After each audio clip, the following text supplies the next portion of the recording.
I heard God say that it is time to get rid of the echoes. He said that the echoes has been tormenting you. The echoes has been keeping you from who he has called you to be. God said someone said something to you years ago, months ago, weeks ago, and every time you get ready to step into who he has called you to be and what he has called you to do, you're hearing echoes, the echoes of people and their opinions. God said that the echoes is in the way. Oh, well, God, mama knows what's best and daddy knows what's best. God said, no, I know what's best. Before I formed you in your mother's womb, I knew you, and what I'm calling you to do, it has not been done before in your family, in your city, in your community. It may have been done in other places, but in the place that you know, it has not been done before. Then Daniel says, can anything good come from this city? And Philip says, come see, because the echoes of people. Oh, this family is known to be alcoholics. This family is known to be gossipers and backsliders. Because she gonna be just like them. It runs in their family bloodline. God said, no, I set you apart. This city is known to be violent. Can anything good actually come from this city? God said, yes, my prophets is coming from this city. My leaders is coming from there. I'm raising you up to come from this family.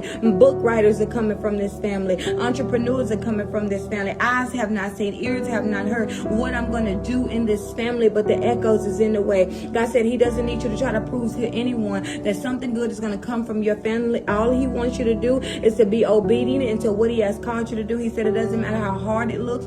He said you can do all things through Christ who gives you strength. It doesn't matter who failed at it. Your hope is found in him. So if they failed at it, doesn't necessarily mean that you're going to fail at it, because he's going to be with you. And if your hope is in him, that means that there is still hope for your family. There's still hope for your community. There's still hope for your city. God said it doesn't matter how big it looks. It doesn't matter how difficult it looks. It doesn't matter how uncomfortable it feels. He said you are going to have to walk by faith and not by sight. The prophet Jeremiah says, I'm just a boy. But God said that they looking at your age. They looking at your looks. They looking at your popularity. But he said he's looking at what's in your heart.